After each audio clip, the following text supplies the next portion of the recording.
All right, my thoughts on the suppressor that's getting released June 26th, which is just a few days away, is, would I buy it?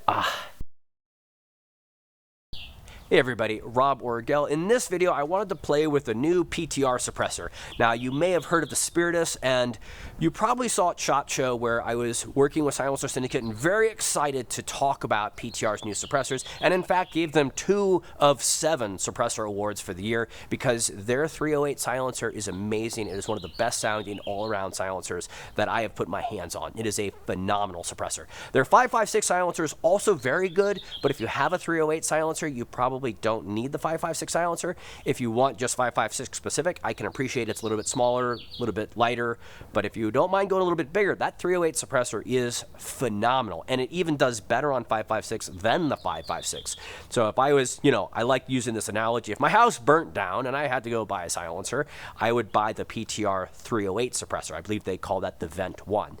And I wouldn't necessarily feel like I need to buy a 556. So hopefully that just saved you $1,200 and you only get the 308 and not both. Or if you say I'm a 556 guy, then rock on to the 556. But then they released their Spiritus suppressor.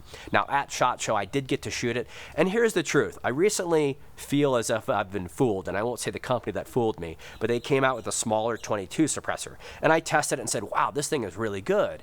I did not investigate the type of ammo that they were using at that show, and I think they may have gamed the game. So very often when you go to these events, people do game the game. And if you're, say, you run Joe's Silencer Shack, you probably wouldn't want to be the only guy shooting supersonic ammo. So everybody sometimes games the game to some small degree, and it's very hard to tell if you don't control all the factors, what ammo, what gun, and if it's been tuned at all. So I feel like I got gamed a little bit. So the Spiritus that I got to shoot before, did I get gamed in that?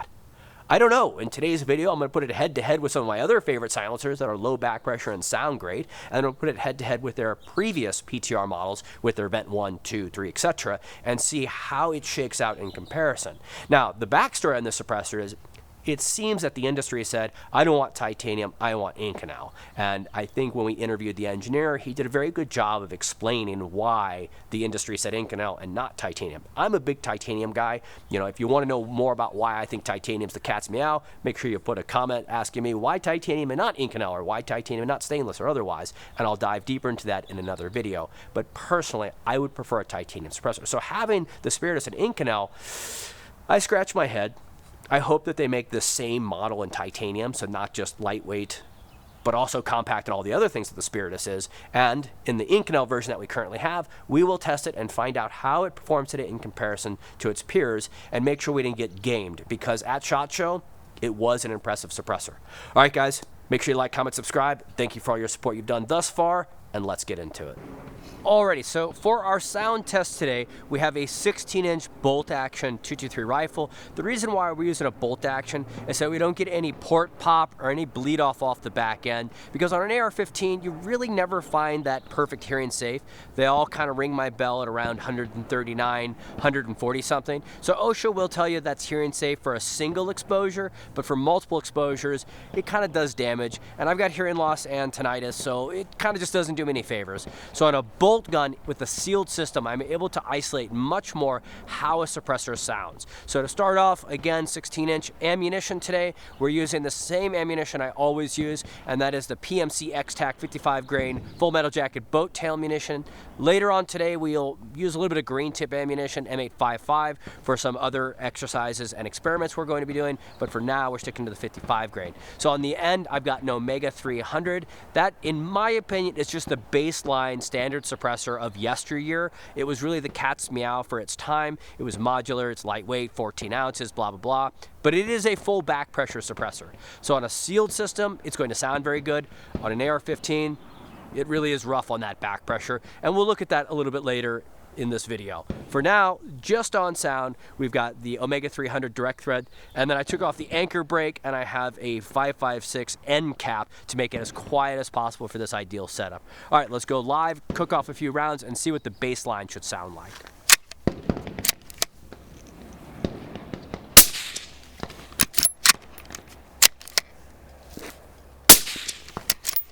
So I heard no delta between first round and second round. First round, sometimes you get first round pop, we'll call that, and that's eating up the oxygen inside of the suppressor, and it sometimes sounds just a little bit louder. I found on some silencers there is a first round pop, and on many there are not. This is a great example of no first round pop. That was totally pleasant to shoot. I would not just shoot on a coyote hunt where I might shoot 10 rounds, but I would do it on a gopher hunt where I'd shoot all day, because on a sealed system it's very pleasant. On a gas gun or an AR-15, I would not rock this thing even for 1 round unsuppressed, unless it was that coyote hunt and I was all excited and the coyote came trotting in and I fire maybe 3 bullets.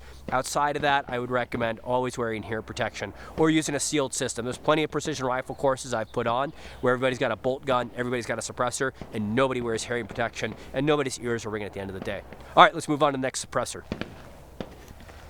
Alrighty, now I've got a new suppressor on here, new to me, new to the industry, that I'm very excited about. This is the HUXWRX 36 caliber suppressor. So is it going to sound good on 5.56? I don't know, I kind of doubt it, because with a 36 diameter, I mean that's a big bore area and it's a flow through design. Back pressure wise, this suppressor really does impress me so far. Let's see how she sounds. Almost rang my bell a little bit. Let's see if there's a first round pop at all. I would say shot 1 and shot 2 sounded very much the same. I don't want to say it rang my bell. I want to say it was louder, but it was so deep that it really actually was pretty pleasant to my ears. That first round kind of surprised me by comparison, but I actually really like this suppressor. Very impressive. And then on back pressure, in another video, if you want to know more about the HUXWRX 36 cal, let me know.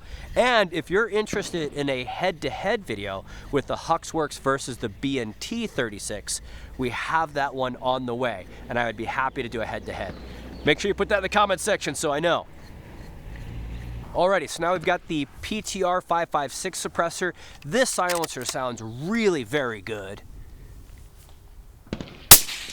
Yeah, that's like, it's quiet and it's deep, so like, man, it's definitely one of my favorites. Maybe round 2 is a hair quieter than round 1, but with this suppressor historically, I don't find a first round pop, and it always sounds really good. So kind of creating a favorite baseline, the PTR 556. Next we'll put on the 308 just to see if we can find that repeatable difference where I think the 308 does sound just a little bit better. Alrighty, so we tried the PTR 556. It sounded very good. This is the PTR 308. To me, that sounds better than the 556. The 556 is quiet, but this one is like deeper, I think. Yeah, I hear a big difference between the 556 and the 308. You guys see the same? Yeah. I got 3 heads going up and down. The 308 does sound better than the 556. And you know, maybe PTR wouldn't like me to say this again, but 308, if you've got a 308 can and you're putting in all your 308s and your 556, it almost defeats the purpose in having a 556 unless you're specifically a 556 guy or you really want the lighter, slightly smaller suppressor. But I mean, the difference between the two is not a whole lot in size. They're very similar in size, but I think the 308 sounds even a little bit better. All right, let's move to the next suppressor. Just to stay linear with PTR, I'm going to put the Spiritus on next. I would say that this is one of the best sounding suppressors though, the PTR VENT 1 or 308. Alrighty. I like how this thing looks in titanium Cerakote. I wish they made it in actual titanium because I would like to have a very lightweight version of this. But if you go to East Valley Tactical or go online and look up East Valley Tactical, you'll find that they alone have the rights to the titanium and the FDE.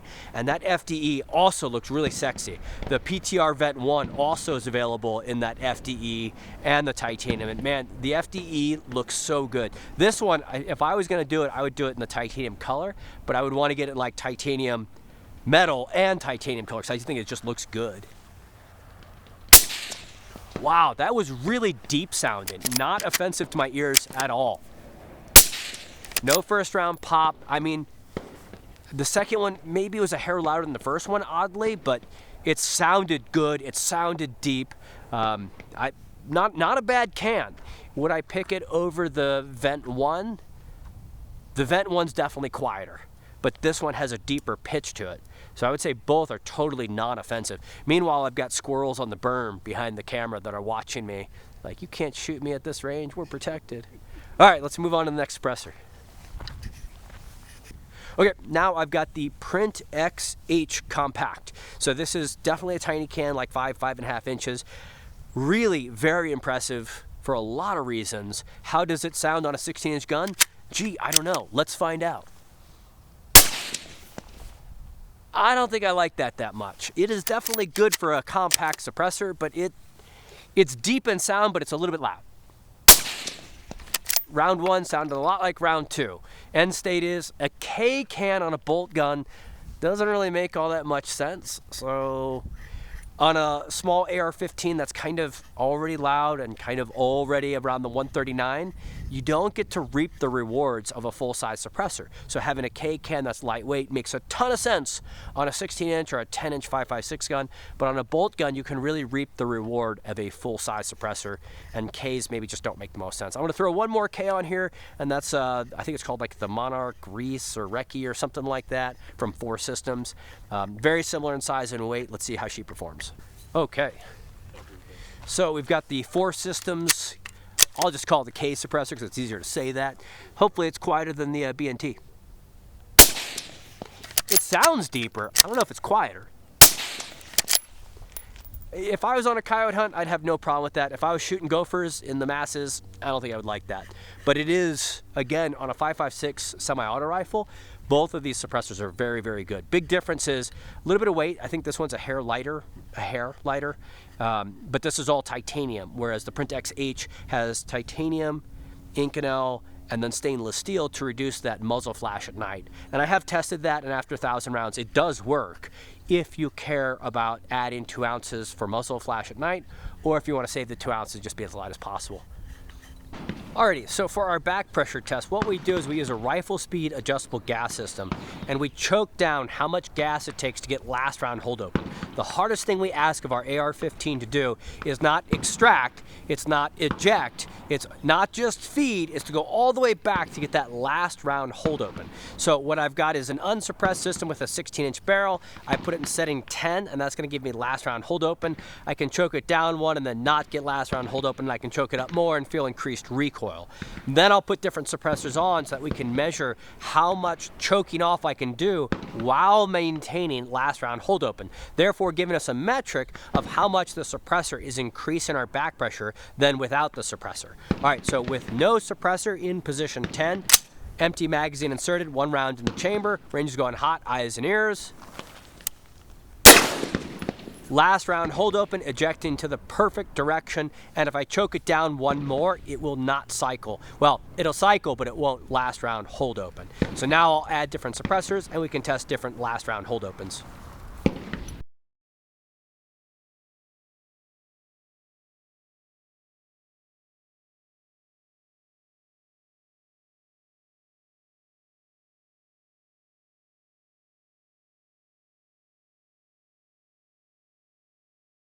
Alrighty, so quick debrief now that we've conducted the back pressure test. So I'm holding one of my favorites, the PTR VENT 5.56. For today, I've got several different notes of this rifle and similar. This rifle gives me 4 ticks of delta. I've got other rifles that give me closer to 10 ticks of delta. In other words, last round hold open happens on 10, and then last round hold open happens on 1 with, say, an Omega 300, a standard full back pressure suppressor. So for this setup today, I've got 4 ticks, and what I'm finding is similar to how it performed previously. On position 10, I'm getting last round hold open with no suppressor, so standard operating. Adding an Omega 5.56 suppressor with, the 5.56 end cap on the Omega 300 with a direct thread, I'm getting last round hold open at position 10. So between 6 and 10 is that kind of breadth.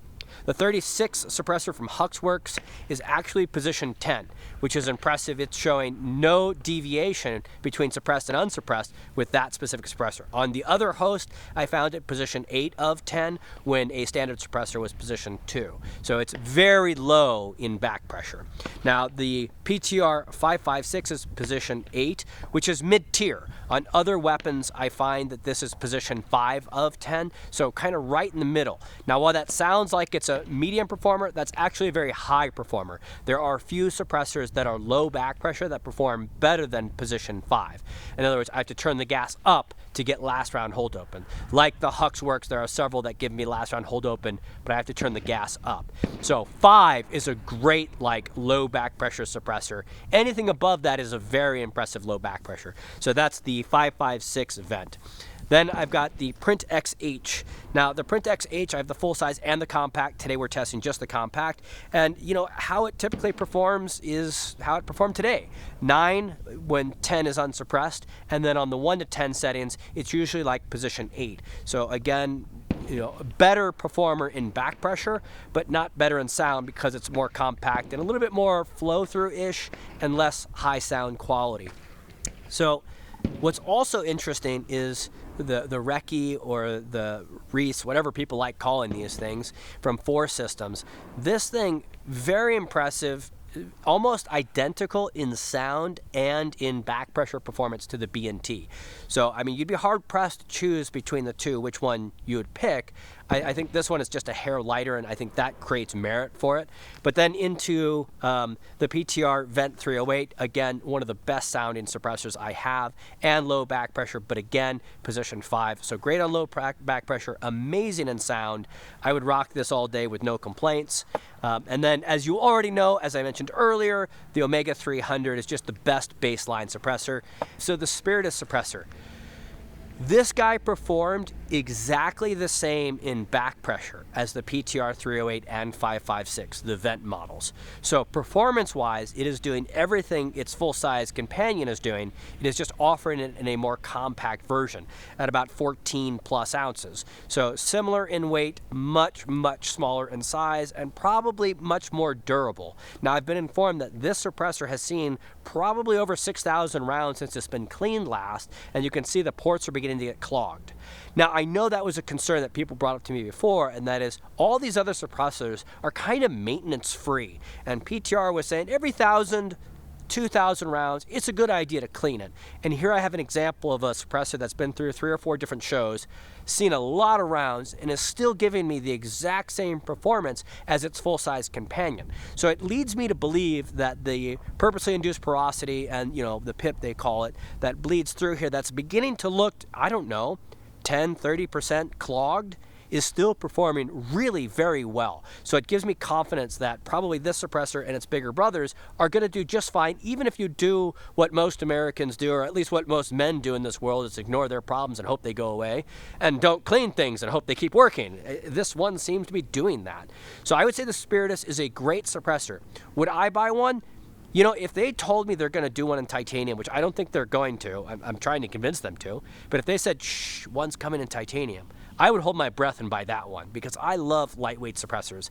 I would love to have this performance in half the weight, closer to the 7 ounces, like some of these other suppressors. But overall, if you're going to be abusive to your suppressor and you say, I need Inconel for that reason, I could easily see this, you know, maybe even winning military contracts in the future, given how much abuse it's taken and that it's maintaining its low back pressure, and it still sounds really very good. If you have a PTR VENT 1, the 308 suppressor, it sounds better than the Spiritus. And if you're interested in sound alone, then there's no need for you to go buy the suppressor. However, if you're interested in a hard use, more compact type suppressor, I see a strong need for the suppressor. One, I like its overall sound. It does sound deeper, not quite as quiet, but because it's so deep, it's less offensive to the ears. And I can see that if you've got, say, a forward reset trigger, super safety, or machine gun, that you might have a merit in having a suppressor that can take that hard type use. So I see definitely a need for the suppressor. They have one on the way to me. As you saw, I borrowed that one because they came out to let me play with theirs, and I'm intrigued with it. I dig it quite a bit. They've told me that mine has already shipped, so I look forward to giving you more content on that suppressor. But what I can say is it's more of a hard use suppressor. So if they do release this in titanium, I see it as being maybe a better updated 556 suppressor, because their 308 suppressor is so effective at doing 556. I really don't use the 556 PTR suppressor for much. However, the Spiritus, because it's more durable and a little bit more compact, might have its own merits. Now, I'm sure PTR wouldn't love me saying this, that if you already have the 308, don't buy the 556. And if you only care about sound, don't buy the Spiritus. But if you're interested in the heavy use, I see a strong merit for the Spiritus. If you're not a heavy use kind of person, and honestly, I'm really not a heavy use kind of person, I can see where the forward reset triggers and machine guns, yeah, there's exceptions to the rule. But by and large, I would rather have a titanium suppressor. So in the end, it's up to you, your buying power. If you're going to have a forward reset trigger and you don't want to hurt your PTR suppressor or your titanium suppressor, there's merit. Outside of that, hey, I mean, to each his own. Guys, if you like this content, please keep in mind YouTube does not like me talking about silencers, and we are regrowing a channel right now. So anything you can do to help us really does go a long way. Even when you just put pizza in the comments, that really does help. Or if you send this video to grandma and say, hey, check out this silencer guy, he's a nut job. That all helps, because every time you copy paste this, URL or whatever they call it, I'm not a computer nerd, and you send that to your buddy, YouTube says, oh, they like this and they're sharing it, that's good. So letting the video play all the way through, checking out some of our other content, and subscribing to our channel really does help us fight that algorithm. Guys, we appreciate you. Stay safe, and we'll see you in the comments. You see that guy standing up over there? Fuck you, Rob! I'm gonna eat your beef jerky. Went on a squirrel hunting trip last week and probably killed 400 of those things. Is that so rewarding or what? In Oregon, it was one of the best weeks of my life. Yeah, I did one in New Mexico where it was a veteran elk hunt, and I smoked an elk 37 minutes into the hunt. Like I barely hopped out of the car. Like, oh shit, there's one right there. Like, For the rest of the week. yeah. He's like, do you like shooting gophers? And I'm like, do I what? He's like, do you like shooting gophers? I was like, do I what? He's like, do you like? I'm like, dude, come on, let's go. We went schwack crazy on those fuckers. It was great.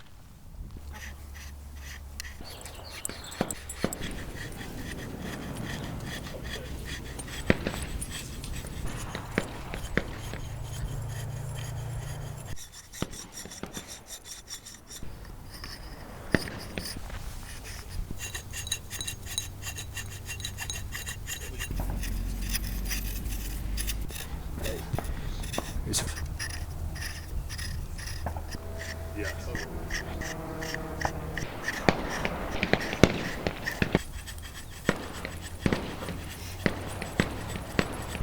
I should have huge forearms by now. All these darn silencers.